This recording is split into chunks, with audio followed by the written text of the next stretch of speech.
Hey everyone, I have another short video for you all talking through choosing the right option for your Citrix virtual apps and desktops on-premise environment. So chances are if you're watching this video, either you want to learn more about Citrix virtual apps and desktops and the different options that are available to you, or you're actually looking to procure some licenses to provide virtualization, virtual apps, and desktops, depending on the use case for your actual customers. So it's my hope in this short video will actually give you an idea of what solution best fits your specific use case and how you can decide moving forward for procuring those licenses. If you're just here for informational, that's great too. Hopefully you'll leave with some understanding of the different options available from Citrix. So here's a quick overview of the different options that are available. So Citrix kind of follows Microsoft in that they make their licensing fairly confusing. So when we talk about their virtual apps and desktop solution, again, we're talking about the on-premise version. I'll make another video as far as the service version of virtual apps and desktops. We really have three main options. We have virtual apps, which is a server operating system. That could be even a server OS desktop, example 2012 R2, 2016, 2019. We have virtual desktops. That's going to be your typical desktop operating system. So you typically go with this product edition if you're looking for a robust VDI type experience, just like if you went to Best Buy, open up a laptop and you have Windows 10 on that device, it's going to be the same thing except we're virtualizing it. We're moving that laptop operating system over to the data center. And then lastly, maybe you have a use case where you need a combination of the two, or maybe you're looking for a more cost-effective option, and I'll explain that in a little bit. So if we go back to virtual apps, go into that second line item there. It is available in standard, advanced, and premium editions. So those are the three editions that are available for virtual apps and desktops from Citrix, and I'll explain what those are in the upcoming slides.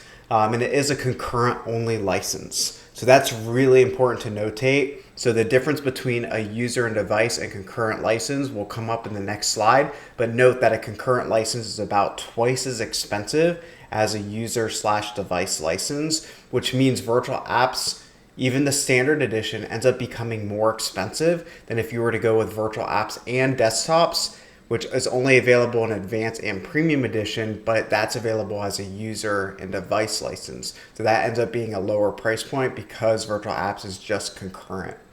And then we have Citrix Virtual Desktops. This is a standard only edition license, and this is available as a concurrent or user and device license. And note that remote PC access, this is a use case, especially when we reach into the pandemic where you can virtualize a physical PC to give you access to that PC from the comfort of your own home. Think of it as like a team viewer, that type of solution, and that's available in the virtual apps and desktop edition. So I mentioned concurrent and user and device. So if we look at concurrent first, think of this as like a pool of licenses. So in other words, if you have 100 users and you know only 50 of them are ever going to log in at any moment, you only need 50 concurrent licenses because you're going to have 50 concurrent connections. Once a user logs in, they take a license from that pool.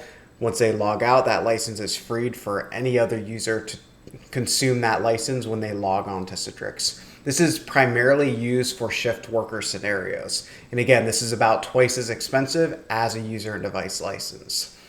A user and device license, it's usually a named user account tied to an Active Directory user. It's automatically released. I believe it's after 6 months of inactivity. You could also manually release that license. And it'll also intelligently use the least number of licenses possible. And what I mean by that is we said this is a user/device license. Let's say, two of us are logging in to Citrix from the same PC. That's going to use one device license. On the flip side, if I'm logging in from my iPad as well as my desktop, because I'm the same user, that's going to use one user license. So it'll intelligently know, based on how users are connecting, how to use the least number of licenses possible. And again, it's not available as a virtual app option. Virtual apps is only a concurrent license. My rule of thumb is if you have a shift worker scenario, let's take a hospital, for example, where you might have You might have nurses that are working three separate shifts, and on each of those shifts, you have 50 nurses for each of those. That's 150 nurses total. It makes sense to buy 50 concurrent licenses instead of 150 user licenses. But if you don't have that scenario, you're going to see a lot of cost savings by going with that user and device license. So shift worker scenario, go concurrent. If it's not, chances are user and device is going to be a better fit for you. But again, know how many concurrent sessions that are going to actually connect into your environment. And if you don't know what that number is, chances are it makes sense to go with the user device license option. So I mentioned there's 3 editions. So we have standard, advanced, and premium. So standard is going to be your bare bone solution set. So you're going to be able to virtualize, server operating systems as well as desktop OSs. You still can enable multi-factor authentication. You get the best of the HTX user experience. That's, the secret sauce of the Citrix technology is their protocol to connect you to your resources. If we move over to advanced, you get the capability of workspace environment management. This is a separate server that runs in your environment, and you install an agent on the actual virtual desktops or application servers, and it provides a lot of great capabilities like CPU optimization, RAM optimization, the ability to manage user profiles, so on and so forth. So definitely check that out if you aren't familiar with what WEM offers. You also get delegated administration for Citrix Studio. So if you wanted to create admin accounts and give them permissions only to your delivery groups, you can do that within Studio through the advanced edition. Otherwise, they don't have that capability in the base level edition and standard edition. And then probably most importantly is provisioning services is available in advanced edition. So Citrix has 2 machine image management solutions. So they have machine creation services and provisioning services. Provisioning services does require some additional infrastructure upfront. I actually have a tutorial in which I walk you through provisioning services, but it's great as far as you're streaming the image. You reduce the amount of storage. You have versioning, so you can always roll back to a previous version if you need to. Let's say you make a new application install, or you upgrade an application and it breaks everything. It's very easy to go back to a previous version. But machine creation services is a great solution as well. It does what it's meant to do, which is all about making image management easier. So just take a look at provisioning services, see if that's going to be a use case for you. And if it is, you might want to look at the advanced edition.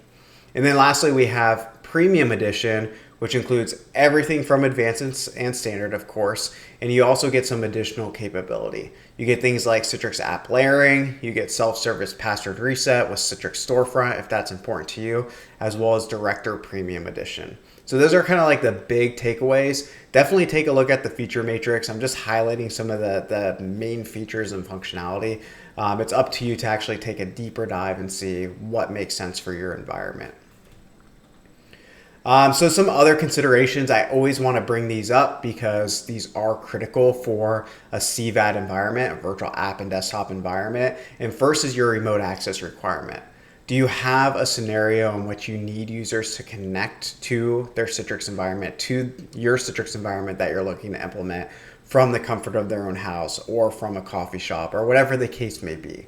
If you do, you typically have 2 options. One, either you have a traditional VPN already in place today. In that scenario, users will connect to their Cisco VPN or whichever vendor you're using. They're on the network and now they can connect into the Citrix environment. There's some security risks with a traditional VPN, which is why I would typically recommend looking at implementing a Citrix Enterprise Gateway VPX. So this is a gateway that sits in your DMZ. It's going over HTTPS traffic, so all SSL traffic. Users are hitting a public-facing web page where they're asked to authenticate with their username, password, and maybe even an OTP. And then once that connection is established, they see their application, they see their desktop. Once they click their resource, the gateway is going to proxy the connection to that backend resource. So from a user perspective, the only traffic that's hitting the gateway is 443. Everything else is happening from the gateway to your internal data center through the DMZ going over the ICA protocol. High availability requirements is another big one. So there's multiple ways to architect your CVAD environment. If you need any sort of redundancy, chances are you're going to want a Citrix ADC, aka a NetScaler. This provides load balancing capability. So if you did stand up multiple delivery controllers, storefront servers, all that good stuff, the ADC can load balance those different components within your Citrix environment. You'd probably want to procure 2 Citrix ADCs because if you are load balancing your infrastructure and you only have a single ADC, well, now that's a single point of failure from an ADC perspective. So most of the time I see customers that I work with look for or procure 2 Citrix ADCs for that redundancy. There's different subscription periods for Citrix as well.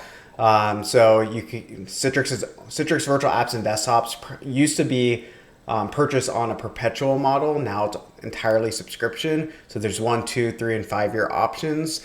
If you go to 2 years, I believe that's around a 10% discount. 3 years is around a 20% discount. So just note there's multiple discounts the more years you subscribe to. And if you decide not to renew the licenses, your Citrix environment's no longer going to work. There's also a Microsoft license requirement, and this is often overlooked as well. So if you are using virtual apps, you need a Microsoft RDS license. If you're using virtual desktops and you're not using, I think it's Windows 10 Enterprise, if you're using the Pro version, you need a Microsoft VDA license. The Enterprise version of Windows 10 includes that VDA entitlement, so you don't have to worry about it in that scenario. Keep in mind of the SQL Server requirements as well as the licensing required for SQL. If you don't have SQL today, you could use SQL Express, but that's not recommended for a production environment. So just know that Citrix does create 3 databases during the install, so you will need some sort of SQL database. And then lastly, your infrastructure requirements. I put a link here. I'll put it in the notes below. There is a virtual apps and desktops handbook that you can leverage to get an idea of the CPU, RAM, and storage requirements for each component of the infrastructure. Again, I also created a tutorial a couple years ago that walks you through planning your Citrix virtual app and desktop environment. So check that out if you're not sure how to even begin with that initial process. So hopefully that helps you at least identify, do you need virtual apps, virtual desktops, or maybe a combination of both, as well as the licensing type and the edition. If you guys have any questions, again, I'm always here. Feel free to write in the comment box below. If you like today's video, really appreciate it if you give me a thumbs up. If you subscribe, that really helps out my channel. And yeah, look forward to the next video. The next one should be around the cloud version of virtual apps and desktops. All right, take care, everyone. Bye.